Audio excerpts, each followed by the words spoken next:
Detached dwellings are easy to make compliant with the Foresight design system. This dwelling, which is both 2-storey and 1.5 story, is more challenging than the average detached dwelling. We input the details of the project. We will use the partial fill method of construction. It is detached, there's no flat roof, and the insulation is above the floor slab. Usually dwellings like this have timber joists. ACDs are no longer sufficient if the new fee standard is to be achieved. We need to use the robust or enhanced details.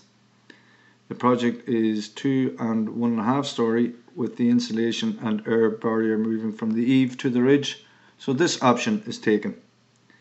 It is detached and the dwelling has not got a basement and is not an apartment, so therefore all other dwellings is chosen.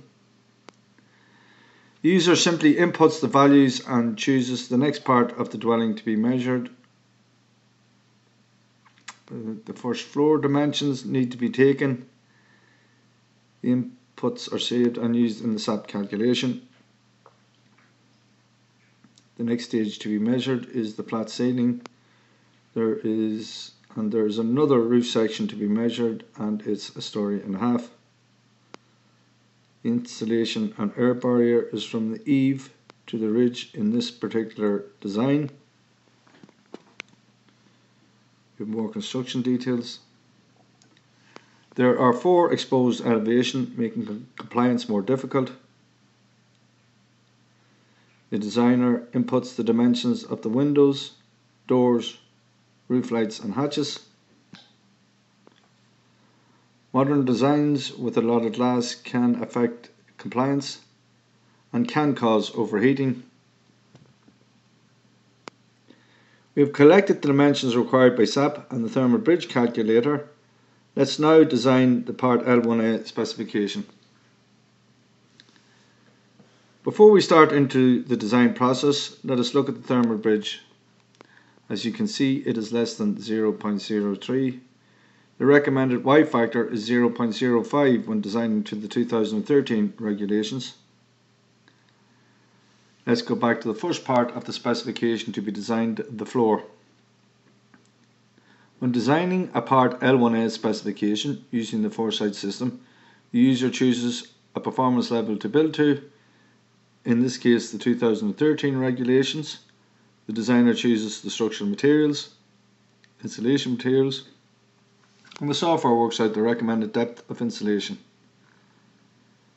The U value is calculated to BR433 and is used by SAP to calculate the performance of the dwelling.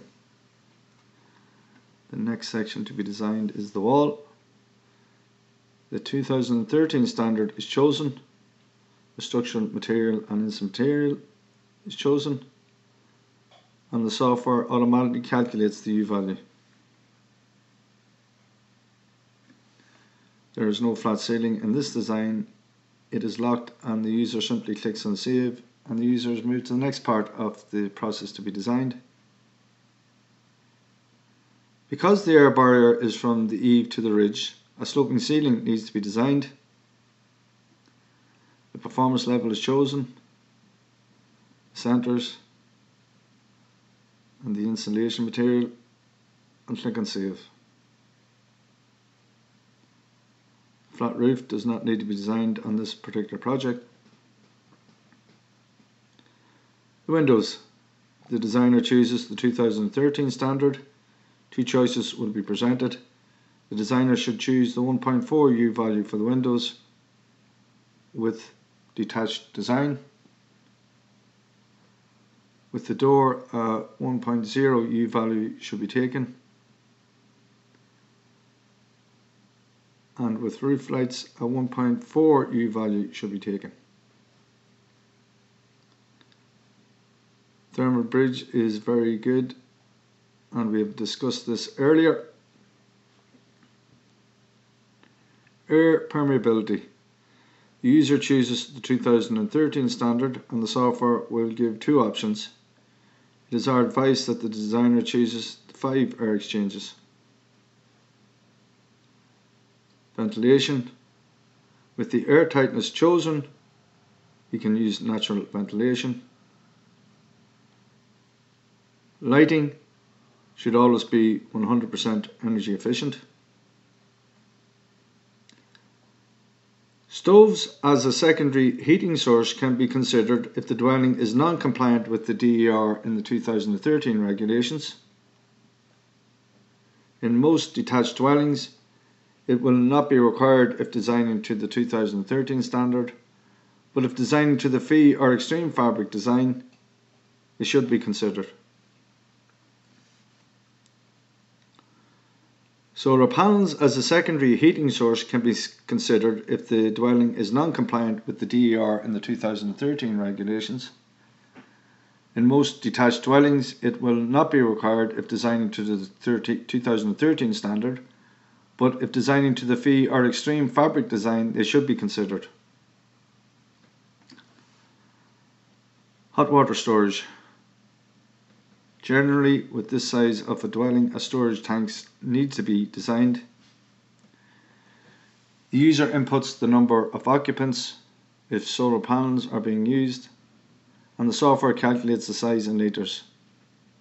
The depth of the factory insulated is determined by the performance level chosen and is used in the SAP calculation. Water usage. Reduction in water usage helps with the code for sustainable homes. Boilers. All our boilers have an efficiency of at least 90%. We're using an oil condensing boiler on this particular project. Heat control is now becoming a very important part of Part L1A design, and we are using a delayed start thermostat and programmer and TVR on this particular project. All the design decisions have been made. Now let's see if they are compliant with the 2013 regulations. We have compliance with the DFE and non-compliance with the DER to the 2013 regulations. In most detached dwellings, the fabric design will be good, and if there is non-compliance, it will be in the DER. And that can be resolved by introducing solar panels to the design. So let's go back to the design process and introduce solar. We choose the 2013 standard. We choose the pitch of the roof, the number of occupants, and the orientation and type of panel, and the software will work out the area of the panel. Click on save.